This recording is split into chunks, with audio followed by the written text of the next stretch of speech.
lagi dengan saya. Bagaimana kabar kalian? Sehat-sehat bukan? Nah, pada kesempatan kali ini kita akan membahas bab 3, yaitu tentang klasifikasi materi dan perubahannya. Tujuan pembelajaran kali ini yaitu yang pertama, menggolongkan karakteristik materi. Yang kedua, menjelaskan perbedaan unsur, senyawa, dan campuran. Yang ketiga, menjelaskan metode pemisahan campuran. Keempat, menjelaskan sifat fisika dan sifat kimia. Yang kelima, mendeskripsikan perubahan fisika dan perubahan kimia. Yang keenam, melakukan pemindaian karakteristik zat pada cair maupun gas, serta mengumpulkan informasi mengenai unsur, senyawa, dan campuran. Dan tujuan pembelajaran yang terakhir yaitu menyajikan hasil sifat fisika dan sifat kimia dalam kehidupan sehari-hari. Nah, setiap benda di alam dapat digolongkan menjadi 3 wujud. Ini berdasarkan wujudnya ya. Digolongkan menjadi zat padat, zat cair, dan zat gas. Contoh dari zat padat yaitu ada besi, emas, seng, dan lain sebagainya. Kemudian contoh dari zat cair, ada air, minyak goreng, maupun bensin. Kemudian untuk contoh zat gas, ada udara, uap air, dan asap. Nah, ciri-cirinya bagaimana untuk masing-masing zat padat, zat cair, dan zat gas? Ya, bisa kalian lihat ini ilustrasinya untuk zat padat, zat cair, maupun zat gas. Nah, untuk bentuk dan volumenya, zat padat bentuknya dan volumenya tetap. Nah, jadi dipindah kemanapun bentuknya tetap. Kemudian untuk yang zat cair, mempunyai volume tertentu tetapi tidak punya bentuk tetap. Artinya, untuk zat cair, ini mengikuti bentuk wadahnya. Misal, wadahnya berbentuk bulat, maka zat cair ini juga akan berbentuk bulat. Dan kalau wadahnya lonjong, bentuk dari zat cair juga lonjong, jadi mengikuti bentuk wadahnya. Ya. Untuk zat gas, ini tidak mempunyai volume dan bentuk yang tertentu. Kemudian untuk letak partikelnya, zat padat ini sangat berdekatan. Ya, kemudian untuk zat cair berdekatan, untuk zat gas sangat berjauhan. Kemudian susunan partikelnya untuk zat padat bisa kalian lihat di sini sangat teratur. Kalau untuk zat cair susunan partikelnya kurang teratur, ya, atau acak-acakan. Untuk zat gas susunan partikelnya sangat tidak teratur. Kemudian ciri-ciri selanjutnya, gaya tarik partikel. Untuk zat padat ini gaya tariknya sangat kuat. Kemudian untuk zat cair, gaya tarik partikelnya kurang kuat. Untuk zat gas, gaya tarik partikelnya sangat lemah. Kemudian untuk gerak partikelnya, zat padat, di sini gerak partikelnya sangat tidak bebas. Kenapa? Karena di sini sangat berdekatan letak partikelnya sehingga tidak bisa bergerak bebas. Untuk zat cair, ini gerak partikelnya kurang bebas. Ini bisa bergerak tapi kurang bebas. Untuk zat gas, ya karena letak partikelnya berjauhan, maka gerak partikelnya sangat bebas.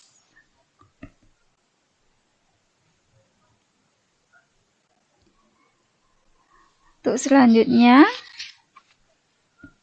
ya materi berdasarkan komposisinya dibagi menjadi 2. Ada zat tunggal dan ada campuran. Untuk zat tunggal sendiri dibedakan menjadi unsur dan senyawa. Untuk campuran, ada campuran heterogen dan campuran homogen. Untuk heterogen nanti dibagi lagi menjadi kolloid dan suspensi, sedangkan homogen ini adalah larutan. Yang pertama kita bahas adalah unsur. Nah, untuk unsur merupakan zat tunggal yang tidak dapat diuraikan lagi menjadi zat yang lebih sederhana dengan proses kimia biasa. Nah, bagian terkecil dari unsur yaitu atom. Nah, itu cara memberi lambang unsur, ada aturannya ya. Kenapa harus diberi lambang atau simbol untuk unsur? Ini dibuat untuk memudahkan dalam penulisan nama unsur. yaitu dengan cara menyingkatnya. Simbol unsur yang saat ini digunakan secara internasional adalah simbol unsur yang diusulkan oleh John Jacob Berzelius. Ya. Cara pemberian lambang unsur menurut Berzelius yaitu setiap unsur dilambangkan dengan satu huruf awal dari nama latinnya. Kemudian huruf awal ditulis dengan huruf kapital. Untuk selanjutnya, unsur yang memiliki huruf awal sama diberikan satu huruf kecil dari nama unsur tersebut. Ya, contohnya seperti ini. Nama Latin karbon, ya ini Indonesianya bisa disebut dengan karbon. Ya, beda penulisannya saja lah. Lambangnya ini diambilkan dari huruf C, huruf pertama dari nama Latin karbon.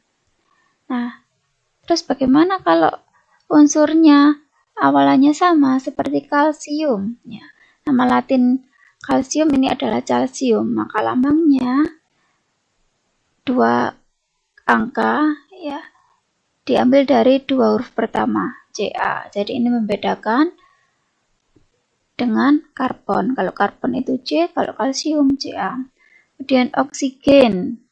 Ini lambangnya adalah O, diambil dari huruf pertamanya. Terus ada sulfur atau sulfur. Nah, nama Indonesianya ini adalah belerang. Untuk simbolnya yang dipakai adalah S. Dipakai dari nama Latin ya, bukan B, bukan belerang, tapi yang lambangnya diambil dari sulfur. Kemudian ada nitrogen, lambangnya N. Ya, terus di sini ada natrium karena sama-sama N depannya, maka untuk natrium ini lambangnya menggunakan 2 angka yang pertama, yaitu N dan A. Jadi untuk natrium lambangnya adalah Na. Nah, unsur sendiri dibagi menjadi 3, ada logam, non-logam, dan semilogam atau metaloid.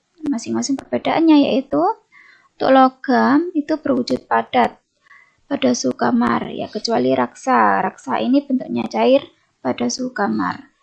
Kemudian ciri-ciri logam selanjutnya dapat ditempa dan direnggangkan. Jadi untuk logam ini dapat dibentuk-bentuk.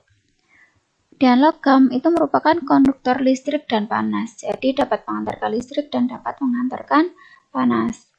Dan sifat logam selanjutnya mempunyai titik lebur rendah. Nah, untuk non-logam sifatnya ada yang berwujud padat, cair, dan gas.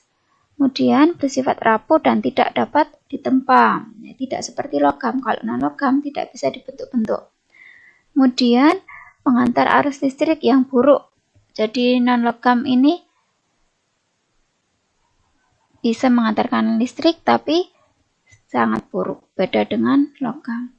Kemudian untuk sifat selanjutnya, non-logam itu merupakan non-konduktor atau tidak bisa mengantarkan panas, kecuali grafit. Nah, untuk grafit ini dapat mengantarkan panas. Kemudian semilogam ini punya sifat di antara logam dan non-logam. Contohnya ada silikon dan germanium. Nah, untuk logam ini contohnya ada banyak sekali, di antaranya ada emas, aluminium, tembaga, perak atau argentum, kemudian ada merkuri atau raksa. Ya, ini lambang sifat dan kegunaan dari beberapa logam. Kemudian untuk contoh dari non-logam atau unsur bukan logam, ada sulfur, hidrogen, oksigen, nitrogen, argon, karbon, klorin, iodin. Ya, lambang dari non-logam beserta kegunaannya. Nah, unsur-unsur tersebut selanjutnya disusun dalam bentuk sistem periodik unsur. Karena unsur yang terdapat di alam semesta ini sangat banyak, maka dibuat tabel periodik unsur. Ini untuk memudahkan dalam menggolongkan unsur-unsur tersebut. Nah, unsur yang memiliki sifat yang hampir sama diletakkan dalam satu kolom. Seperti yang ada di gambar ini. Ya, ini untuk tabel periodik unsur ini ditulis menggunakan lambang-lambang unsur. Nah, untuk warnanya, untuk yang mempunyai warna yang sama, ini sifatnya hampir sama. Misalnya yang biru. Yang biru ini adalah logam. Jadi yang berwarna biru di sini termasuk logam. Kemudian yang berwarna hijau ini metaloid atau semi logam. Kemudian yang berwarna kuning ini adalah non logam.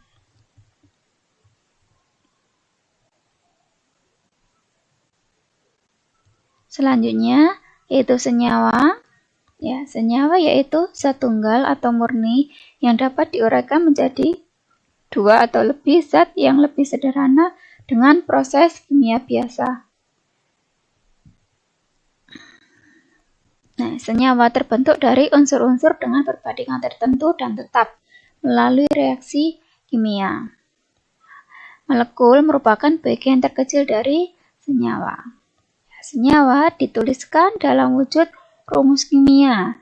Nah, rumus kimia ini terdiri dari kumpulan lambang-lambang unsur dengan komposisi tertentu. Contoh senyawa misalnya air. Nah, air memiliki rumus kimia H2O yang dapat diuraikan menjadi unsur hidrogen dan oksigen. Jadi air itu berasal dari unsur hidrogen dan oksigen. Nah, ini contoh senyawa sederhana dan unsur penyusunnya. Ada beberapa. Misalnya natrium klorida, itu unsur penyusunnya dari natrium dan klorin. Untuk rumusnya NaCl.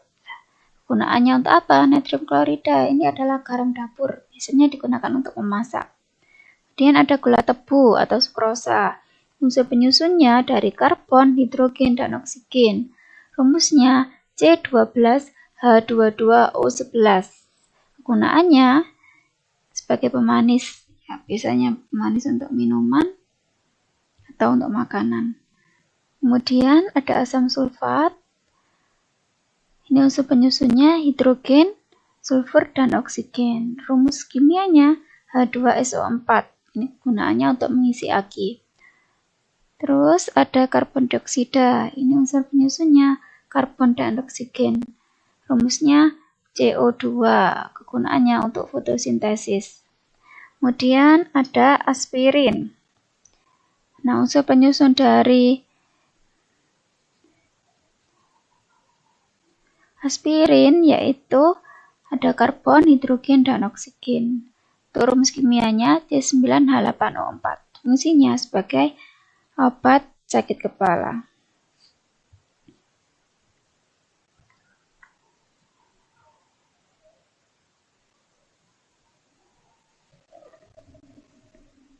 Kemudian campuran yaitu suatu materi yang terdiri atas dua zat atau lebih yang masih mempunyai sifat zat asalnya. Nah, sifat asli zat-zat pembentuk campuran masih tampak. Komponen penyusun campuran dapat dikenali dan dapat dipisahkan. Perbandingan zat-zat penyusunnya tidak tentu. Contohnya, ya, ini misalnya masakan, teh manis, kopi, es campur, es cincau, boba, ya, Thai tea. Ini contoh-contoh dari campuran. Untuk campuran dibedakan menjadi dua, yaitu ada campuran homogen dan campuran heterogen.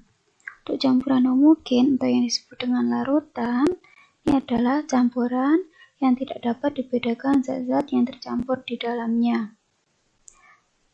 Campuran homogen terdiri atas pelarut atau solvent dan zat terlarut atau solut.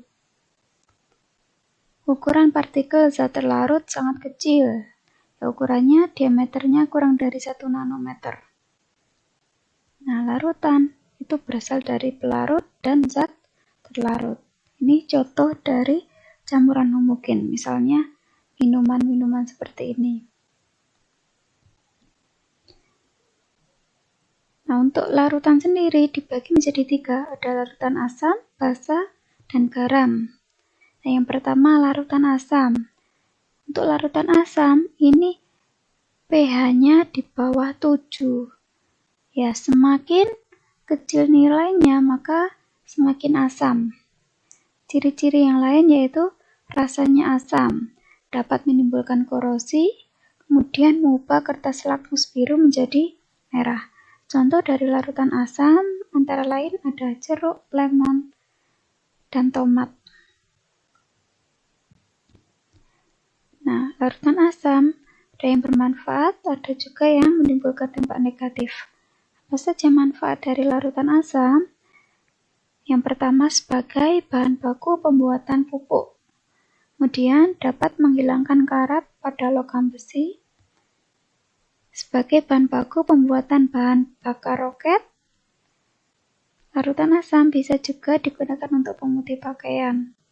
Kemudian digunakan sebagai desinfektan dan bisa juga digunakan dalam industri tekstil. Nah, apa dampak negatif dari larutan asam?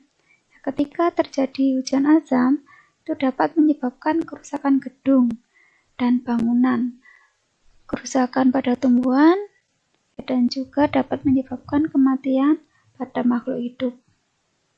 Hujan asam di sini adalah ketika SO2 bertemu dengan NO dan bertemu dengan H2O. Ini adalah sulfur oksida bertemu dengan nitrogen oksida dan uap air. Ini akan menghasilkan hujan asam. Kemudian larutan basa. Nah, untuk larutan basa ini pH-nya di atas 7. Di atas angka 7, dari angka 8 sampai angka 14. Semakin besar nilainya, maka sifatnya semakin basa. Ciri-ciri yang lain dari larutan basa yaitu mempunyai rasa agak pahit, terasa licin di kulit, kemudian dapat mengubah kertas lakmus merah menjadi biru. Contoh dari larutan basa yaitu sabun mandi, sabun cuci, sampo, pasta gigi, obat mah, maupun pupuk. Nah, untuk manfaat larutan basa, bisa digunakan sebagai bahan baku pembuatan sabun cuci dan sabun mandi. Kemudian, sebagai obat mah, dapat digunakan dalam industri plastik. Larutan basa juga dapat digunakan sebagai bahan baku pembuatan pupuk dan juga bahan campuran semen. Nah, untuk dampak negatif larutan basa, ketika terlalu banyak menyentuh larutan basa, tangan bisa menjadi kasar. Misalnya ketika setelah mencuci baju karena menggunakan deterjen yang mengandung basa kuat. Kemudian tangan para pekerja kuli bangunan yang menjadi kasar karena terkorosif oleh semen dan kapur. Nah, semen dan kapur ini mengandung larutan basa. Kemudian ada indikator. Nah, indikator asam dan basa ini adalah suatu senyawa yang dapat menunjukkan perubahan warna apabila bereaksi dengan larutan asam atau larutan basa. Indikator ada dua, yaitu ada indikator alami dan indikator buatan. Untuk indikator alami, ini yang menggunakan bahan alam. Misalnya ada kunyit, bunga mawar, kubis merah, kubis ungu, bunga kembang sepatu. Untuk perubahan warna ketika menggunakan indikator alami, misalnya kunyit. Ketika kunyit ini diteteskan pada larutan asam, maka akan terjadi perubahan warna menjadi kuning cerah. Ketika diteteskan pada larutan basa akan berubah menjadi warna jingga. Untuk kubis merah, ketika diteteskan pada larutan asam, maka akan berwarna merah. Untuk larutan basa, untuk basa lemah akan berubah warna menjadi hijau. Ketika basa kuat akan berubah warna menjadi kuning. Untuk kembang sepatu, ketika diteteskan pada larutan asam, ini menjadi merah cerah. Kemudian ketika larutan basa, maka akan berubah warna menjadi hijau. Untuk bunga mawar dan kubis ungu, ini perubahan warnanya sama. Ketika diteteskan pada larutan asam, akan berubah menjadi warna merah, dan untuk larutan basa berubah warna menjadi warna hijau. Ini adalah contoh dari indikator alami. Kemudian indikator buatan, ini yang buatan manusia. Ya, ada yang berbentuk bukan larutan dan ada yang berbentuk larutan.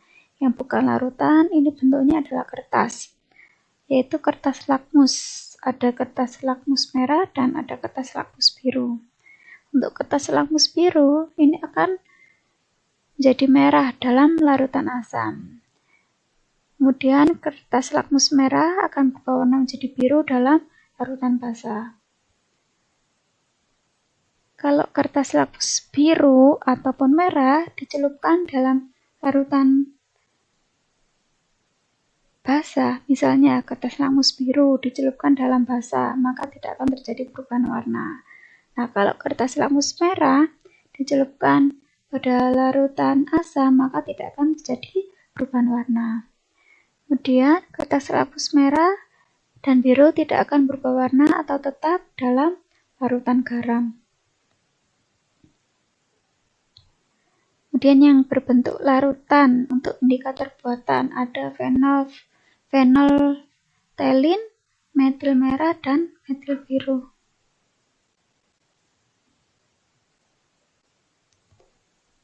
Untuk phenolphthalein pada larutan asam tidak berwarna, pada larutan basa berwarna merah, pada garam tidak berwarna. Untuk metil merah pada larutan asam berwarna merah, pada larutan basa berwarna biru, pada larutan garam berwarna merah. Untuk metil biru pada larutan asam ini berwarna merah, pada larutan basa berwarna biru, dan pada garam berwarna biru. Ya, ini untuk indikator buatan. Kemudian larutan garam. Larutan garam ini merupakan larutan yang didapat dari hasil reaksi asam dan basa, atau disebut dengan reaksi netralisasi. Ciri-ciri larutan garam berikutnya yaitu mampu menghantarkan arus listrik, tidak mengubah warna lakmus merah maupun biru. Untuk larutan garam ini pH-nya adalah netral, yaitu 7. Nah, sifat larutan garam ada 3 macam. Ya, larutan garam yang bersifat netral terbentuk dari asam kuat dan basa kuat, atau dari asam lemah dan basa lemah. Kemudian untuk larutan garam yang bersifat asam, ini terbentuk dari asam kuat dan basa lemah. Jadi yang paling mendominasi yaitu asam kuat. Kemudian larutan garam yang bersifat basa, ini terbentuk dari basa kuat dan asam lemah. Yang mendominasi adalah asam lemah.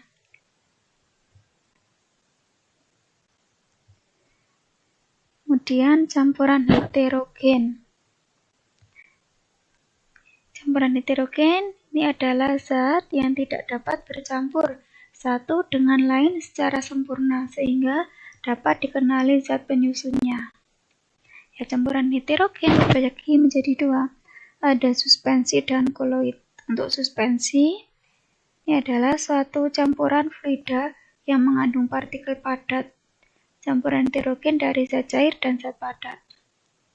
Ini perbedaannya sangat jelas. Ya, contohnya ada minyak dengan air ataupun air dengan pasir. Ini contoh dari suspensi. Kemudian untuk koloid, suatu campuran zat heterogen antara 2 zat atau lebih partikel-partikel zat yang berukuran koloid tersebar merata dalam zat lain. Nah, ukuran koloid ini berkisar antara 1 sampai 100 nanometer. Nah, untuk koloid ini hanya dapat dilihat dengan mikroskop ultra karena ukurannya sangat kecil. Contoh dari koloid yaitu ada susu, santan, asap, kabut.